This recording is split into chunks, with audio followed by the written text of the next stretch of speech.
BlackRock rules out XRP ETF plans despite Ripple's legal win. Sticking to Bitcoin for now, temporarily win or firm stance on where it stands. No XRP for BlackRock.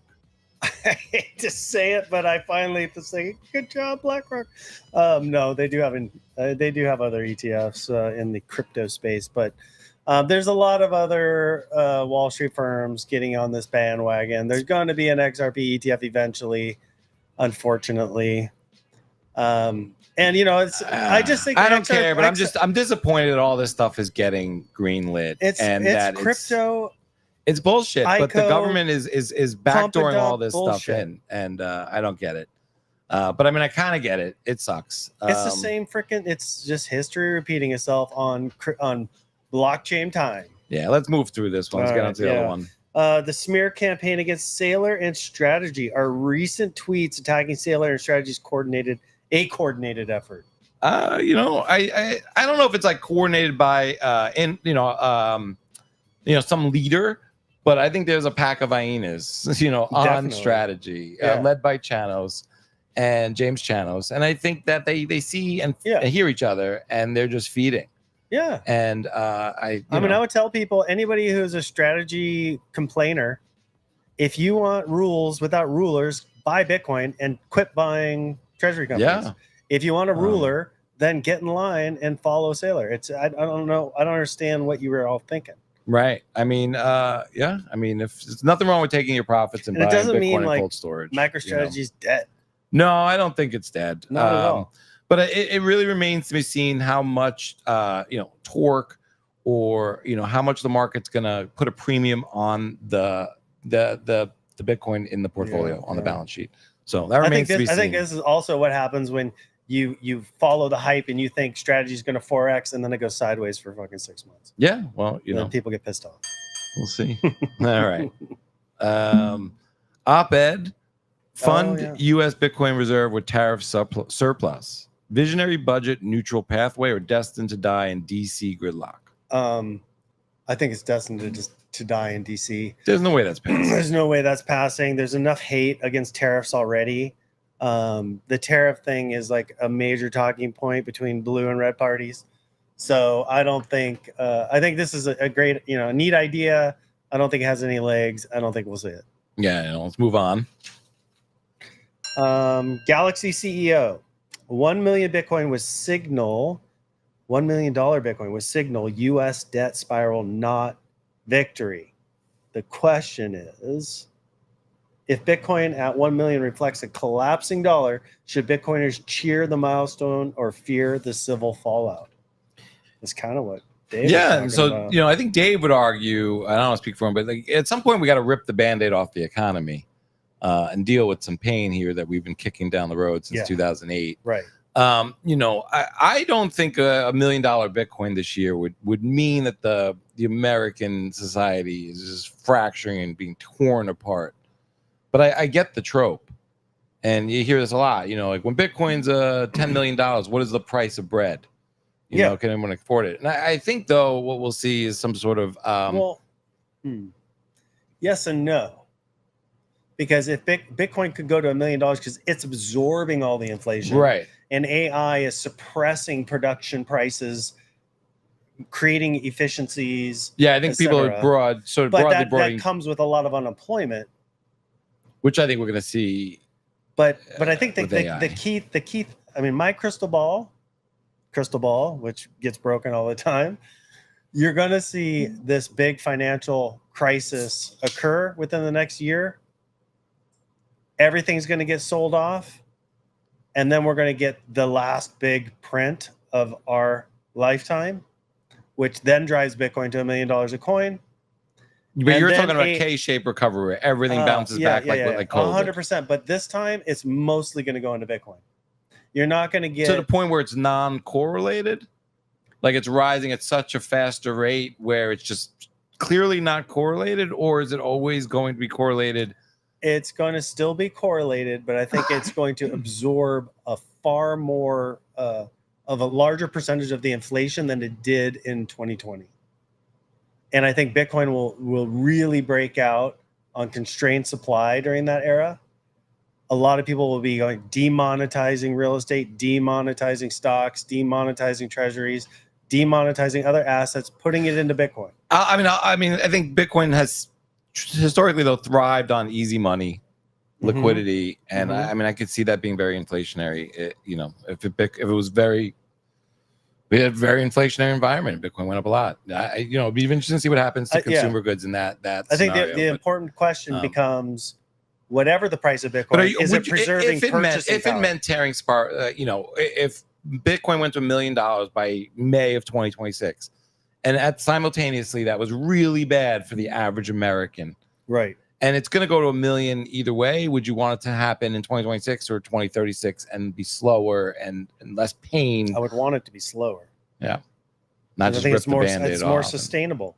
The faster and more rapid we pump, the harder we'll fall. Right. So maybe we're in that moment now. Let's move on. Okay. Citigroup eyes crypto custody. Is this bank FOMO? Which bank will get there first? This is stablecoin related. Citigroup's working on stablecoin payments. So custodying stablecoins. This is like the intranet versus the internet. This is like their own server running their own stablecoin. Custodying that is like just an entry in an Excel spreadsheet. So this isn't a real big like crypto thing. This is just banks realizing with the Stablecoin Act, or we shouldn't call it Act. We shouldn't call them crypto. Stablecoins shouldn't be called crypto. It's a digital dollar. And stablecoins, we should call them digital political currency units. Yeah. Okay. Yeah. Something to separate and indicate. As far as like, is this bank FOMO? I don't think so. I mean, JP Morgan's been doing this on Ethereum since 2019. But JP Morgan's also an authorized participant in the ETF markets. Yeah. They're making money on the picks and the shovels. Yeah. But all the big banks are gonna do this. It's not FOMO. All right, let's move on.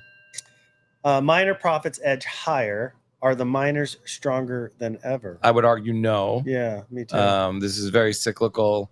I think the Bitcoin treasury companies have put a big dim on the miners and pointed out and I think the miners it's a really brutal industry. Yeah. Capital intensive, debt intensive, very strong, very big cycles to weather. Do you think these miners become like utility companies essentially? Like they might end up being subsidized by the government. Yeah, totally. Especially when you start thinking about sort of the scarcity of block size transactions and the need to get your transactions. To me, this is the budget neutral way for governments to get.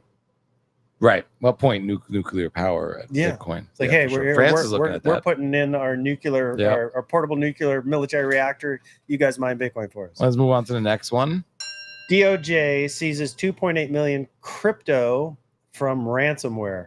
Have we overlooked how effective crackdowns on bad actors could be in a steadily growing national Bitcoin reserve?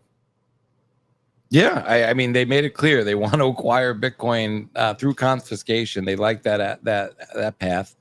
I would want to know, there's been large confiscations. I would want to know what the average or the median of confiscations are. 2.8 million is not going to really move the needle. No. So I don't think it's going to add material amounts of Bitcoin, but they're going to increase every time they confiscate coins, and government can just take your shit. So the government can take your shit. Agreed. Peter Thiel, bullish IPO mania, real skin in the game from Silicon Valley's elite, or VC opportunism? I think it's VC opportunism. I mean, I know Thiel has been impressed with Bitcoin. I know he's talked about Bitcoin. Yeah. He said good things and not so great things about Bitcoin. He's not a maxi. I think he's a VC maxi. He's always looking for disrupting technologies that he can invest in and make a ton of money. But he does a lot of work with the state. Yeah. With Palantir. Yeah, 100%. I don't buy the origin story with Facebook. I mean, I think they were put together, but he was the first 500K into Facebook. Yeah. Palantir. I mean, these are all tools of surveillance. He comes out of PayPal, like Reid Hoffman started LinkedIn. PayPal, he understands money. He clearly understands Bitcoin. Yep. But I do think it's opportunism. I don't think he's going to push the Bitcoin campaign yet. I think he's just going to go on to wherever he can make his biggest buck. Probably on stable coins. India launches a Bitcoin research institute. Research first, adoption later, or move to contain. I don't know. I think they're all looking at it. Look, Pakistan, we just talked about it last week. Pakistan, they've noted they're trying to lower fees on the VAT tax and get the young people are interested in this stuff. And, hey, India, you could replace your research institute with Saifedean's book, The Bitcoin Standard. Done. $29.99. You're done. Exactly. Done. You could download it for free. Say it doesn't mind. Exactly. All right, let's move on to the next one. Translated if you need it. Oh, Bo Hines moved over to Tether. That's not the topic, but that was interesting. That was interesting. Who is this mine? Yeah, I think. Yep.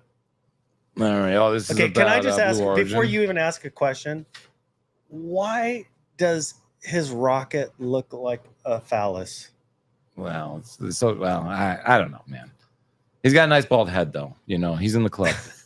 Blue Origin accepts Bitcoin payments. Who will be the first Bitcoin OG in space? Mandrake. I've got that's two. My bet. I've got two. Either our CTO Lennart, who's fascinated with getting to Mars as soon as possible, or Charlie Shrem, who also wants to go to Mars. Those are the two candidates that I have in my. Those are good guesses. I was going to go with Mandrake. He's got the pilot license, I think, and he seems to. I don't enjoy adventurous stuff. I have no idea. That's a good guess, though. Charlie and Lennart will be chinging champagne on maybe Chris on the phallus rocket. Rumble. That'll be good. I went on the replica of the Blue Origin. I went on that in Vegas. I mean, it's like Blue Origin. I'm thinking like a blue pill, and then you got the Boner rocket, and you got the CEO with his young plastic girlfriend. I mean, it just seems like this is some sort of childhood fantasy of his. All right, well, we'll leave it at that. Let's jump into the Q&A. If you're enjoying the show, please like and subscribe. Right. Francis, do we have any questions over there? We mainly have comments, but not really questions. Oh, let's hear some comments. Let's do it. Let's hear some people talk shit about us. Dude, we bounced off of 112,700. What are you laughing at now? I don't know. The whole bar disappeared. Yeah, now it's just Francis more disappeared. Awkward space. Francis is gone. Okay, so the U.S. would take gold liquidation risk in that scenario. That's mainly when Dave was talking. Maybe gold liquidation risk. I don't think I understand the comment.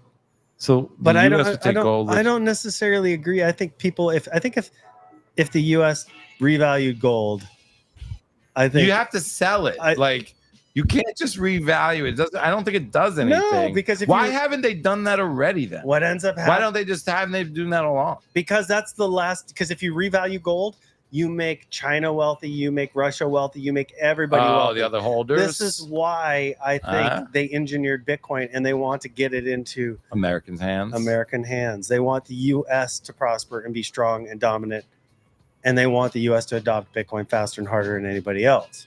Now, if the shit hits the fan, and it's the last thing they have in the last bullet they have in the chamber, they'll revalue gold. They'll get the TGA up, and they'll be able to finance more government operations. I hear you. Stan Leo wrote the email protocol is technically decentralized, but does not act decentralized in practice. Yeah, good point. That is a great point. Mm-hmm. You know what is incredible? Email is essentially an ETF these days. Something I couldn't stop thinking about when Dave was talking about it. We haven't seen price discovery in a lot of asset classes, like true price discovery on the downside. And you look at sort of all assets are managed through like basically BlackRock, Vanguard, and the DTCC. Yep. And the centralization here is really beyond the scope of anything I could really comprehend. Mm-hmm.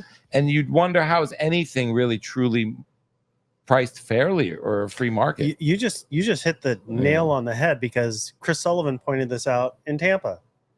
Right. The BlackRock ETF, there's a subsidiary of the DTCC that custodies some or all of their Bitcoin. Yeah. There's several subsidiaries of the DTCC, one for stocks, one for bonds, one for Bitcoin. So, that's the ultimate rug pull. Crash the assets. The DTCC seizes all the assets, takes all the collateral. So Peruvian Bull was talking about the Great Taking, David Webb's book. I mean, the only response that I saw that was actually merited any note, though, was someone's like, a couple people were like, well, we got the guns. Like, take all the shit. You're gonna really piss everyone off. Like, you know, I mean, maybe that's why they're trying to numb the population and demasculize. Yeah, sure. But I mean, they've been trying to take the guns forever. Yeah. I think Dave raised a lot of good points. Your guns are not like really useful against a viral attack or a chemical weapon, right? Or an EMP, right? Or I mean, like, there's a lot of ways to take out the ants. Yeah. Well, there's a reason Tom Luongo named the show "Gold, Goats, and Guns." Yep. You know. All right. Well, this is another banger. This is Bitcoin Center. Steers and sovereignty, baby. Yeah, there you go. Bitcoin Center brought to you by Byte Federal. Go bank yourself. Point of sale, wallet, and the Bitcoin ATMs. Get that shit in custody. You got it.